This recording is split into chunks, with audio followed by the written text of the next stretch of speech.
नमस्कार, मैं हूं रंजीत झा और आप देख रहे हैं दी समाचार एक्सप्रेस। आज का सवाल उस न्यायपालिका से है जो खुद को बचाने की जद्दोजहद में सच को कटघरे में खड़ा कर देती है। क्या आपने कभी सोचा कि जब देश की सबसे बड़ी अदालत सुप्रीम कोर्ट एक जज को जवाबदेह तक नहीं बना पाती तो फिर इंसाफ किसके लिए है? क्या देश में कुछ लोग कानून से ऊपर हो गए हैं? क्या भारतीय न्यायपालिका अब एक आत्मरक्षा तंत्र बन चुकी है? सवाल यह भी है कि क्या अब जजों के खिलाफ एफआईआर भी तभी दर्ज होगी जब सुप्रीम कोर्ट में बैठे टॉप जजों का कोई इशारा हो या हाई कोर्ट से कोई बड़ा इशारा मिल जाए?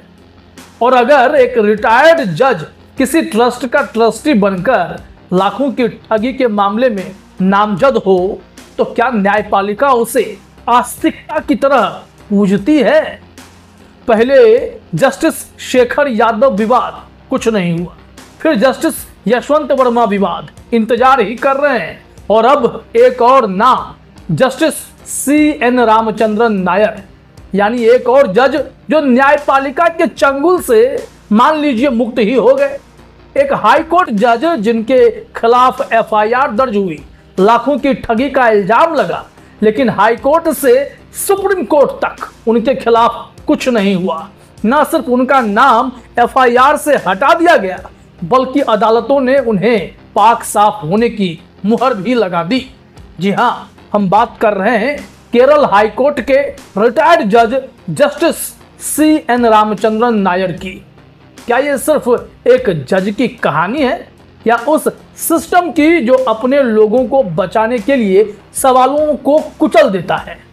क्या भारतीय न्यायपालिका अब एक आत्मरक्षा तंत्र बन चुकी है? आइए इस मामले को खोलते हैं और जानते हैं कि आखिर हुआ क्या है। Justice CN Ramachandran Nair Kerala high court के रिटायर्ड जज, उम्र दराज, गरिमामय चेहरा, सम्मानित अतीत। लेकिन क्या यह सम्मानित चेहरा ही दोष मुक्ति की गारंटी बन गए हैं? CSR फंड घोटाले में उनका नाम आया, 34 लाख की ठगी का भी मामला बना, 200 NGO की ठगी हुई और ट्रस्ट का ट्रस्टी था एक रिटायर्ड जज। नामजद किया गया एफआईआर में भी, लेकिन फिर अचानक केस बदल गया। केरल हाई कोर्ट ने कहा कोई सबूत ही नहीं है। सुप्रीम कोर्ट मामला गया, वहां भी खारिज। बोलने वाला कोई नहीं, सवाल पूछने वाला कोई नहीं। जांच में बताया गया उनके खाते में पैसा नहीं गया ना, तो क्या इसका मतलब है कि वो निर्दोष हैं? क्या सिर्फ इसलिए कि पैसा उनके अकाउंट में नहीं आया वो उस घोटाले से अछूते हो गए? क्या हमने यह मान लिया कि एक रिटायर्ड जज ट्रस्ट में सिर्फ शो पीस था? क्या ट्रस्ट के लेन देन पर जज साहब के दस्तखत नहीं थे? और अगर थे तो वे ट्रांजैक्शन उनकी निगरानी में हुआ या नहीं? इस सवाल का जवाब कहां से आएगा? पूरा मामला रामचंद्रन नायर पर ही है, भटकिएगा नहीं। क्या जज होने की पृष्ठभूमि किसी भी आपराधिक जांच को बदले की भावना कहकर खारिज करने के लिए काफी हो जाती है? और सबसे बड़ा सवाल, क्या एक जज के लिए संदेह का लाभ इंसान होने की वजह से मिल रहा है या जज होने की वजह से? अब आप इतनी सारी बातें सुन चुके हैं तो पूरे मामले को भी समझ लीजिए और जस्टिस रामचंद्रन नायर के बारे में भी जान जाएंगे। बात फरवरी से मार्च 2025 के बीच की है। केरल के मलप्पुरम जिले में एक संस्था नेशनल NGO कॉन्फेडरेशन ने 200 से ज्यादा छोटे बड़े NGO को बड़े बड़े सपने बेचे। CSR फंड्स के जरिए 34 लाख रुपए इकट्ठा किए गए। कॉर्पोरेट फंड जिसे बोलते हैं, सोशल रिस्पॉन्सिबिलिटी वाला। अब फिर क्या हुआ कि एक किसान सर्विस सोसाइटी है, उस NGO ने हिम्मत दिखाई और पेरिंथल मुन्ना पुलिस स्टेशन में एफआईआर दर्ज कराई। शिकायत थी 34 लाख रुपए की ठगी की, और इस एफआईआर में तीसरे आरोपी के तौर पर नाम आया जस्टिस CN रामचंद्रन नायर का।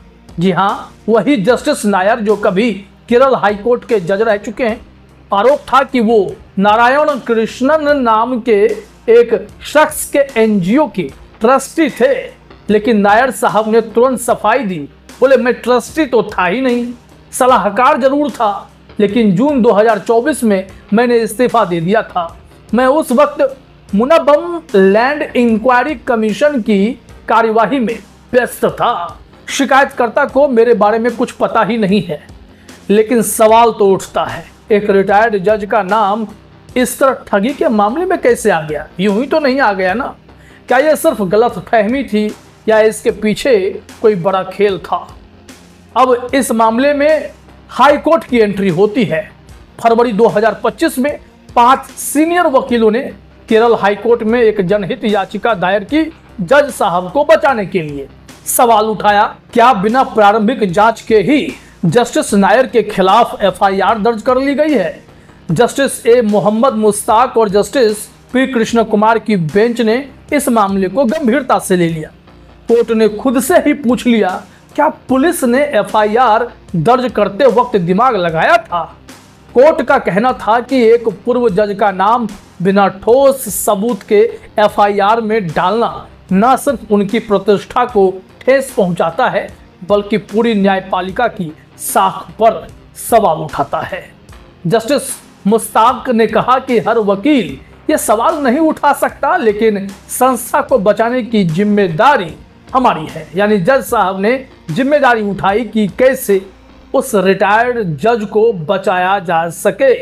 कोर्ट ने डायरेक्टर जनरल ऑफ प्रोसिक्यूशन से जवाब मांगा। डीजीपी ने रिपोर्ट दी। जस्टिस नायर ने कोई पैसा नहीं लिया, उनके खातों में कोई संदिग्ध लेन देन नहीं है, एनजीओ के रोजमर्रा के काम में उनकी कोई भूमिका नहीं थी। नतीजा, कोर्ट ने पुलिस को आदेश दिया, जस्टिस नायर का नाम एफआईआर से हटा दो।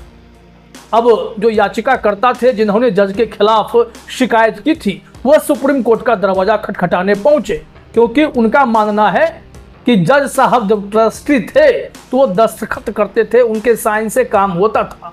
तो फिर सुप्रीम कोर्ट में क्या हुआ? याचिकाकर्ता जो एनजीओ है JVALA 25 जून 2025 को जस्टिस विक्रमनाथ और जस्टिस संदीप मेहता की बेंच ने उस याचिकाकर्ता के केस पर सुनवाई की।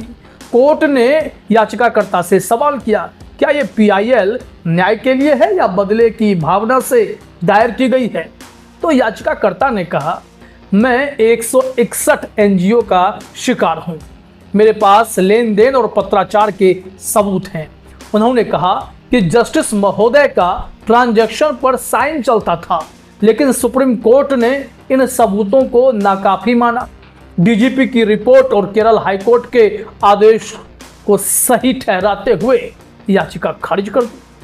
अब जरा सोचिए कि अगर यही केस किसी विपक्ष के नेता, सीएम, मंत्री पर चल रहा होता तो अब तक उन्हें गिरफ्तार कर लिया गया होता या जांच एजेंसियां उनके इर्द गिर्द मंडरा रही होती। लेकिन यहाँ जुडिशरी में तो आत्मरक्षा केंद्र चल पड़ा है। सवाल जो अब भी बाकी है, समझिएगा जरा, क्योंकि यहीं पर रुक जाना मना है।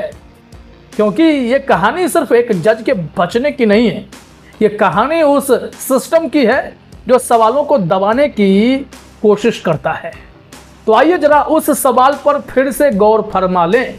पहला सवाल, क्या सिर्फ ये कहना कि पैसा उनके खाते में नहीं आया किसी को निर्दोष साबित कर देता है? क्या ठगी में सिर्फ पैसा लेना ही जरूरी है या कोई और भूमिका भी हो सकती है? दूसरा सवाल, क्या जस्टिस नायर के ट्रस्टी होने का दावा सिर्फ एक गलतफहमी थी? अगर वो ट्रस्टी थे तो क्या ट्रस्ट के लेन देन पर उनके दस्तखत नहीं थे? और अगर थे तो क्या वो उनकी निगरानी में नहीं हुए? कोई फ्रॉड साइन कर रहा था क्या? अब तीसरा सवाल, डीजीपी की वो रिपोर्ट जिसके आधार पर जस्टिस नायर का नाम हटाया गया, क्या वो पूरी तरह निष्पक्ष थी या ये सिर्फ कोर्ट के आदेशों को सही ठहराने की औपचारिकता थी? चौथा सवाल जो इंपॉर्टेंट है, केरल सरकार ने जस्टिस नायर को मुनब्बम लैंड इंक्वायरी कमीशन में क्यों बिठाया? क्या यह संकेत था कि सत्ता और न्याय के बीच कोई गठजोड़ है? और सबसे अहम सवाल, सबसे बड़ा सवाल, क्या एक जज होने की पृष्ठभूमि किसी भी आपराधिक जांच को बदले की भावना कहकर खारिज करने के लिए काफी है? क्या जज होने की वजह से उन्हें संदेह का लाभ मिल रहा है या इंसान होने की वजह से लाभ मिल रहा है? और एक आखिरी बात जरूर कहना चाहूंगा कि सूत्रों के मुताबिक इस मुन्नावम लैंड इंक्वायरी कमीशन के टर्म्स ऑफ रेफरेंस पर केरल हाईकोर्ट ने पहले सवाल उठाए थे। बाद में एक डिवीजन बेंच ने इस पर स्टे लगा दिया। तो क्या ये सारा खेल सत्ता और न्याय के बीच की दलाली का भी है? ये मामला सिर्फ जस्टिस CN रामचंद्रन नायर का ही नहीं है। ये कहानी उस सिस्टम की है जो अपने लोगों को बचाने के लिए सवालों को कुचल देता है। लेकिन सवाल तो सवाल है, वो ना दबते हैं ना खत्म होते हैं। वो बार बार सामने आते हैं और पूछते हैं, क्या ये न्याय है या बचाव की रणनीति है? आप क्या सोचते हैं? क्या आपको लगता है कि जजों को जवाबदेह बनाने का वक्त आ गया है, या फिर आप भी उस सिस्टम का हिस्सा बन चुके हैं जो चुप रहना पसंद करता है? हमें कमेंट में बताइए, क्योंकि खबरें खत्म हो सकती हैं लेकिन सवालों का सिलसिला कभी नहीं रुकता। तो चलिए, फिलहाल इस वीडियो में इतना ही। आप तमाम साथियों का हमसे जुड़ने के लिए बहुत बहुत धन्यवाद, शुक्रिया।